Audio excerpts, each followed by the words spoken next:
Hello, my name is Olurotimi Osha. Today is July the 7th, 2026, and it's a few days since our 250th anniversary. That's the 250th anniversary of America, our founding, our Declaration of Independence. And I've done a reading of the Declaration of Independence, what I want to do today is do a reading of Lord Dunmore's uh, proclamation. Lord Dunmore's proclamation was in November 7. It was written in November 7, 1775. So several months, roughly, 9 months before the Declaration, 9 or so months before the Declaration of Independence.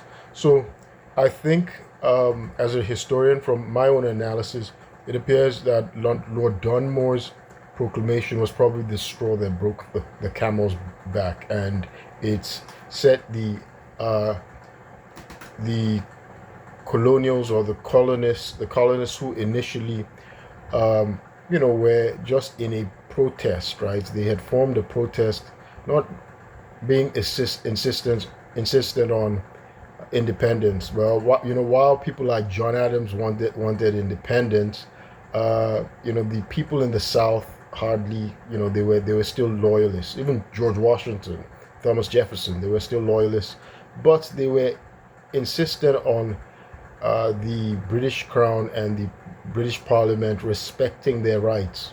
I've discussed an earlier uh, letter, a precursor to the Declaration of Independence. That was the Declaration of Rights and Grievances in uh, October 1774, October 14, 1774. That initially was, merely appealing and protesting. They were emphasizing that they were Englishmen, right, and that their ancestors who came to America had not given up their rights as Englishmen, right, even though they emigrated to North America, but they were still Englishmen and subjects of the king, and they were insisting that their rights should be respected, but that their rights weren't being respected, and of course, there were the and they were also escalating issues themselves, because the other colonies, while England had, Great Britain had, was basically strong arming and bullying Boston, that's Massachusetts, because of the Boston Tea Party, and they imposed the Intolerable Acts, or also called the Coercive Acts. They were mainly punishing Massachusetts, right? It was isolating them. It was trying to cripple their economy, asking them to pay for their dumping of the 92,000 pounds of British merchants' tea, in the Boston Harbor in the sea. And they, of course, they abolished they repealed self government for them, and brought them under the direct control of the crown. Of course, the colonies had, for a long time, they'd been there, what, over 100 years now. They'd established some kind of, loose independent home rule, because the British government didn't really pay attention to them.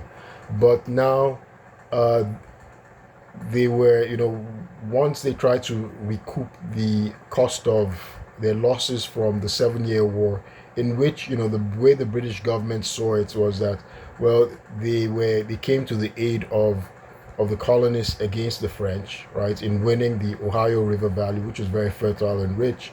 So they wanted to recoup their losses, and, basically refurbish their coffers by imposing taxes from Stamp Act and the other taxes, Townshend, and all of that. And when the British, when the colonists rejected the taxes, protested, boycotted, and all that, then the British, responded with more heavy-handedness. Uh, but while the British government thought they were isolating Massachusetts, it only, it only in, it's enraged the other colonies who showed them solidarity. And of course, the taxes were oppressive on them, so they were showing solidarity with Massachusetts. And of course, the Sons of Liberty weren't operating in just Massachusetts, they were operating in the South as well. They had these very effective networks. So in Virginia, for instance, of course, the proclamation I'm about to read from Lord Dunmore, who was the royal governor of Virginia, the last royal governor of Virginia. Um, there they were effectively boycotting British goods, and so they were also making threats. In New England, the Bostonians, the people from Massachusetts, all over New England, when the colonial tax collectors came for their taxes, they would basically beat them up. They would tar and feather them. Tarring and feathering was very common in New England, in which they would strip them, the government officials, and pour tar over them, and have feathers on them. So they humiliated them, they manhandled them, they beat them up, they were threatening them, they were doing a lot of violent things. And also, now by this time, they had started stockpiling arms, right? They had started stockpiling arms, and of course the British only kept responding with more heavy-handedness, right? So but in Virginia, while there was tarring and feathering going on as well, especially the colonists in Virginia, they had these barrels of tar and bags of feathers, and they put them in front of the Capitol, right, in Williamsburg, threatening tax collectors to prevent them from trying to take taxes, and also threatening those merchants who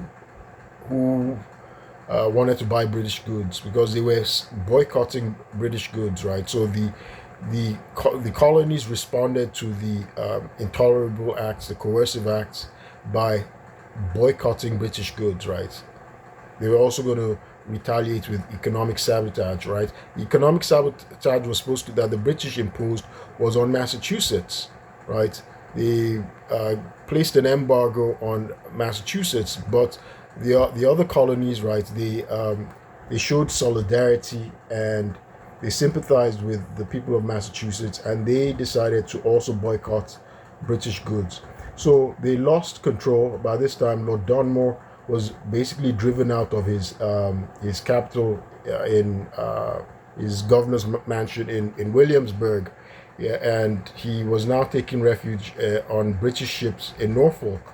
So he had just about 300 men, soldiers. So he thought his ace in the hole was to threaten the colonies, right, with emancipation of the slaves. So he declared this proclamation saying, well, if slaves revolted and joined the British Army, they would be free. They would be immediately free. So I'm going to read that now. But that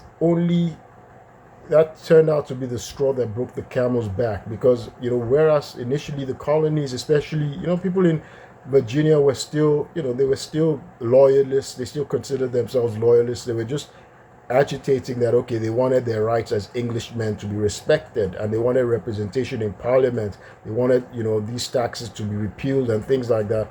Now they got upset because they were being threatened that, okay, they were going to cause a slave revolt. Now the slaves, so the African Americans were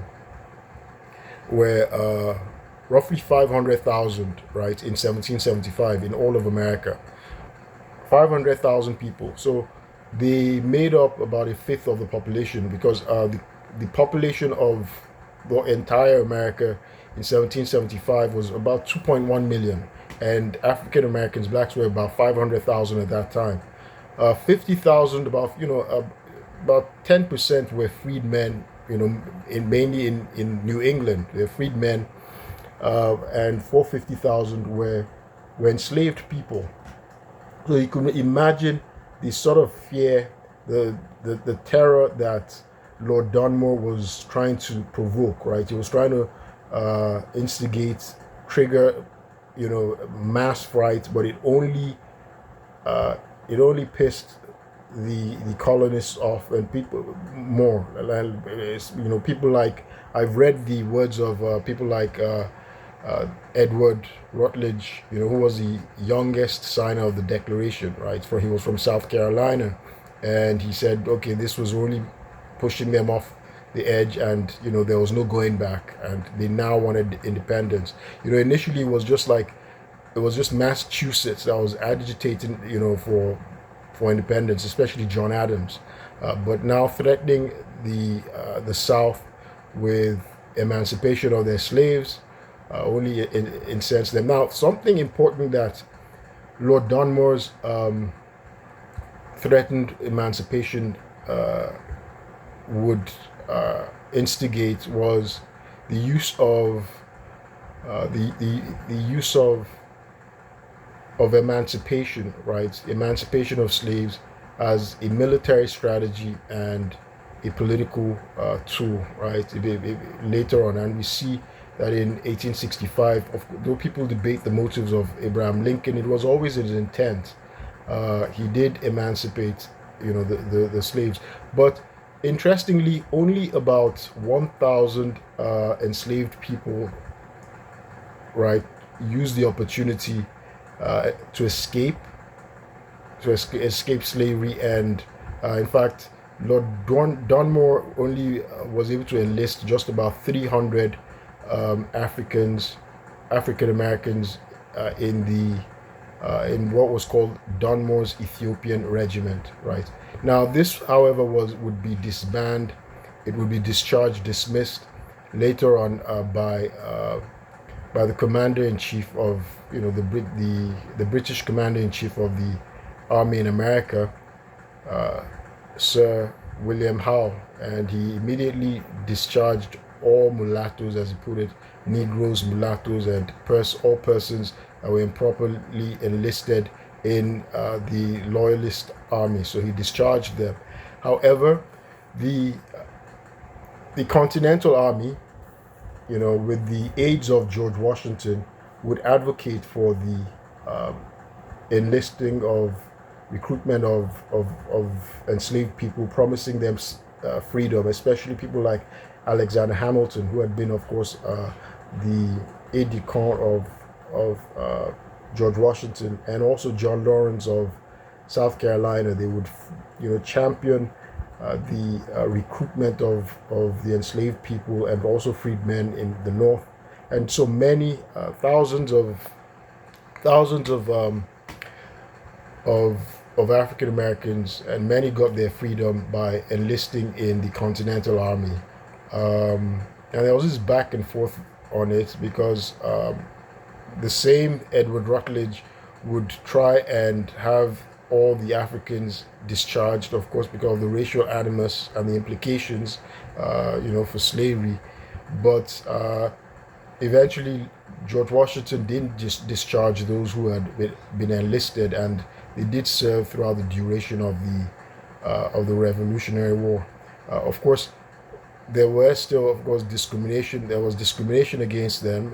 Many of them, they didn't have titles, and they served as maybe drummers, or what are called fifers, those people who played the flutes, and drummers. And of course, they worked, they did manual labor detail. But now let me get to reading the Proclamation, which is very significant. I got a good copy to read. I'd done an initial reading from a copy that was not clear. So the title is, by His Excellency, the Right Honorable John Earl of Dunmore, His Majesty, Lieutenant and Governor General of the Colony and Dominion of Virginia, and Vice Admiral of the same, a proclamation. Sorry, I want to try and see if I can make it a little bit. Anyway, I'll just read it. I was going to try and make it a little bit bolder. As I have ever entertained hopes that an accommodation might have taken place between Great Britain and this colony, without being compelled by my duty to this most disagreeable but now absolutely necessary step, rendered so by a body of armed men unlawfully assembled, firing on His Majesty's tenders, and the formation of an army, and that army now on their march to attack His Majesty's troops and destroy the well-disposed subjects of this colony, to defeat such treasonable purposes, and that all such traitors and their abettors may be brought to justice, and that the peace and good order of this colony may be again restored, which the ordinary course of the civil law is unable to effect, I have thought fit to issue this my proclamation, hereby declaring that until the aforesaid good purposes can be obtained, I do, in virtue of the power and authority to me given by His Majesty, determine to execute martial law and cause the same to be executed throughout this colony, and to the end that peace and good order may be sooner be restored. I do require every person capable of bearing arms to resort to His Majesty's standard, or be looked upon as traitors to His Majesty's crown and government, and therefore become liable to the penalty of the law inflicts upon such offences, such as forfeiture of life, confiscation of lands, and co. And I do hereby further declare all indented servants, Negroes, or others appertaining to rebels, free, that are able and willing to bear arms, they joining His Majesty's troops as soon as may be, for the more speedily reducing this colony to a proper sense of their duty to His Majesty's crown and dignity. I do further order and require all His Majesty's liege subjects to retain their quittance or any other taxes due or that may become due in their own custody till such time as peace may be again restored to this at present most unhappy country, or demanded of them for their former salutary purposes by officers properly authorized to receive the same. Okay, and so that's the declaration, and it is signed. It is sorry, my hand was heavy. It is signed, given under my hand, on board the ship William of Norfolk, the 7th day of November, in the 16th year of His Majesty's reign, Dunmore. God save the King. It actually ends that way. God save the King. And of course, in response to this, Edward Rutledge said, an eternal separation between Great Britain and the colonies than any other expedient, right? He said, that there was now an eternal separation. So that's a proclamation from Lord Dunmore, and again, it did fail because Lord Dunmore never returned as governor of Virginia. He basically was run out, and he was run out of town. Basically, he never returned, and of course. What happened was, it's interesting that, again, only about 1,000 enslaved people of the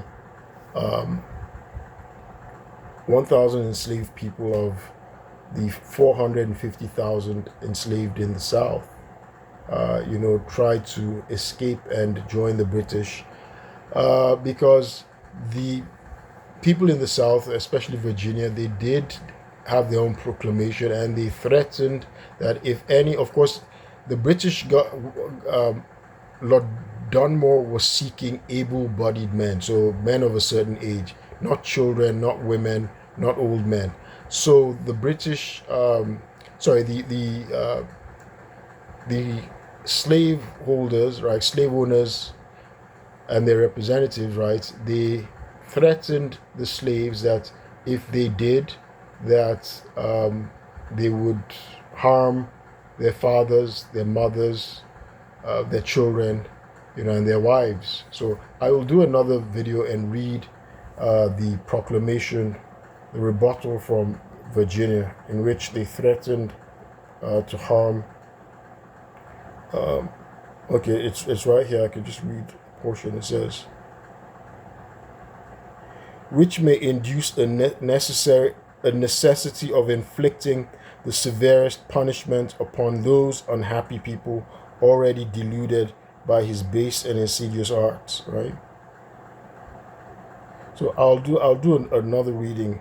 And so basically, they punished. They threatened to punish, to harm, their mothers, their fathers, their old fathers, mothers, their children, and their wives. And so, I guess that was part of what restrained the slaves from rising up in revolt. And at the time, as the war progressed, anyway, a lot of the slave holders would sell off many of the enslaved persons, the Africans, to the Caribbeans. Those that tried to escape, that got captured, they would sell them off to the Caribbeans, right? Because they needed money. It was a way to raise money for the war effort. My name is Oluro Timiosha, and I'll keep you posted. Thank you.